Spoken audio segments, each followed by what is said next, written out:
अस्सलाम वालेकुम students, welcome to bio brain. I am Rafay Khan. हम पढ़ रहे हैं बायोलॉजी 9th क्लास। हमने ग्लॉसरी स्टार्ट की है और हम डेफिनेशंस देख रहे हैं with the help of examples.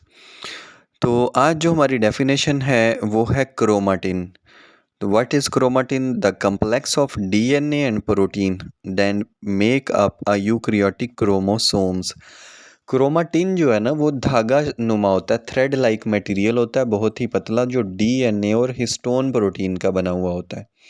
उसमें दो चीज़ें होती हैं कंपोजिशन क्रोमाटिन की। एक डीएनए, जो आपको पता है हमारा विरासती मादा है, हेरिडिटरी मटेरियल है, जो खसूसियात को एक नस्ल से दूसरी नस्ल में ट्रांसफ़र करने के लिए काम आता है। दूसरा हिस्टोन प्रोटीन। और ये chromatin when eight the time of division, जब सेल ने डिवाइड होना होता है, तो ये क्रोमाटिन स्प्रिंग की तरह का कंडेंस होके क्रोमोसोम बनाता है।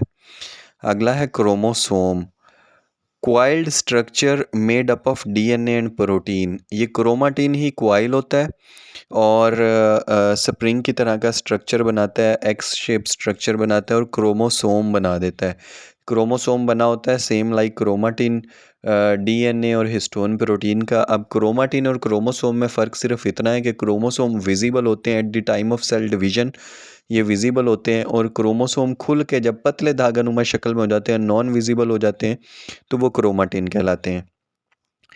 Next is chromoplast, the plastid that store pigments other than chlorophyll like carotenoids. Chromoplast भी प्लास्टिड्स हैं। अब प्लास्टिड्स जो है ना वो तीन तरह के होते हैं। एक होते हैं क्लोरोप्लास्ट, जिसके अंदर क्लोरोफिल होता है जो फोटोसिंथेसिस करता है ग्रीन कलर का। एक होते हैं क्रोमोप्लास्ट, जिसमें अदर पिगमेंट्स यानी क्लोरोफिल के अलग पिगमेंट्स होते हैं। उसके अंदर क्रोमोप्लास्ट में कलर्ड लाइक फूल की पत्तियां जैसे होती हैं, येलो रेड कलर्ड पिगमेंट होते हैं क्रोमोप्लास्ट के अंदर। अच्छा, तो क्रोमोप्लास्ट उन्होंने क्या कहा है, क्रोमोप्लास्ट भी प्लास्टिड है और इसमें कैरोटिनाइड्स वगैरह स्टोर होते हैं। Class, the taxonomic rank formed by the dividing a phylum division consist of A group और रिलेटेड ऑर्डर्स। अब क्लास भी एक टेक्सोनोमिक रैंक है। अब टेक्सोनोमिक रैंक कौन कौन से हैं? Kingdom, phylum, class, order, family, genus, species.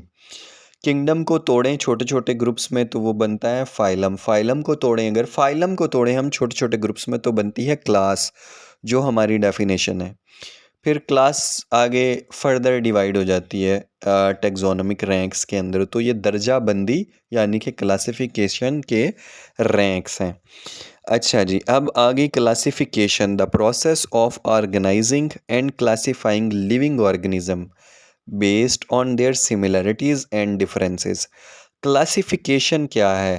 Process of organisation and classification, यानी कि जितने भी दुनिया में जानदार पाए जाते हैं उनकी खसूसियात और मतलब उनके एक जैसापन और उनके डिफरेंसेस यानी कि मुशाहबतें और उनमें पाए जाने वाले फ़र्क की बिना पर उन्हें मुख्तलिफ़ ग्रुपों में तकसीम किया जाता है।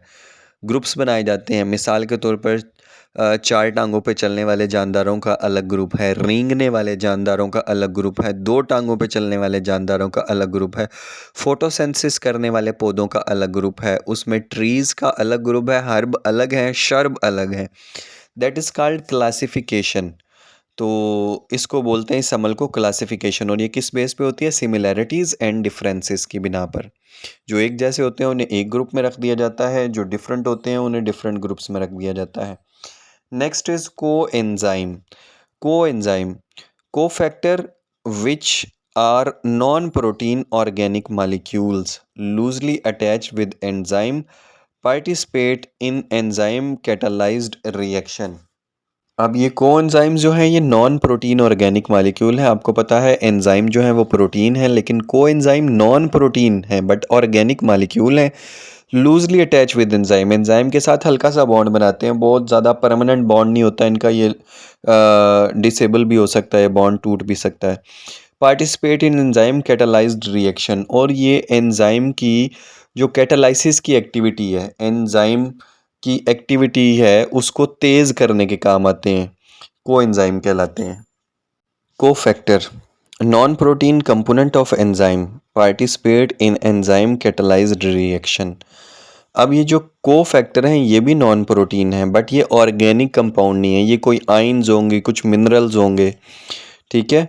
और ये लूजली अटैच नहीं होते, ये परमानेंटली अटैच होते हैं या स्ट्रॉन्गली अटैच होते हैं, यानी कि मजबूती के साथ बॉन्ड बनाते हैं एंजाइम के साथ और एंजाइम के कैटालाइजेशन में रिएक्शन में उसकी मदद करते हैं, ठीक है। अब फ़र्क क्या हुआ कोएंजाइम में और को फैक्टर में? Coenzyme non protein organic molecule are loosely attach with enzyme, यानी कि हल्का सा बॉन्ड बनाएंगे और ऑर्गेनिक मालिक्यूल हैं, जबकि को factor non protein non organic molecule है और स्ट्रॉन्गली अटैच विद एंजाइम होंगे, ठीक है। उसके बाद आ गया cohesion, the sticking together of molecule the same kind, मतलब एक जैसे मालिक्यूल्स की आपस में कशिश की कुव्वत, आपस में जुड़ने की कुव्वत, दो एक जैसे मालिक्यूल एक दूसरे को अट्रैक्ट करके साथ जुड़ जाते हैं, इस फोर्स ऑफ अट्रैक्शन को जो एक जैसे मालिक्यूल्स के दरमियान होती है कोहेशन बोलते हैं। Companion cells, cells of phloem tissue that provide energy to sieve element। Companion cells क्या हैं? कंपेनियन सेल्स फ्लोएम टिश्यू के अंदर एनर्जी प्रोवाइड करते हैं सीव एलिमेंट्स को। कंपेनियन सेल्स वो सेल्स हैं जो फूड की ट्रांसपोर्टेशन ऑफ फूड करते हैं प्लांट्स के अंदर। Then competitive inhibitors, competitive inhibitors की किस्म है। इनिबिटर्स कहाँ पर हैं? एंजाइम वाले चैप्टर में है। जो एंजाइम की एक्टिविटी को रोकते हैं इनिबिटर कहलाते हैं। उनकी कुछ टाइप हैं जिसमें से एक टाइप है competitive inhibitor, inhibitor that resemble to substrate and competes with it for the same binding site to the enzyme। ये कैसे इनिबिटर होते हैं?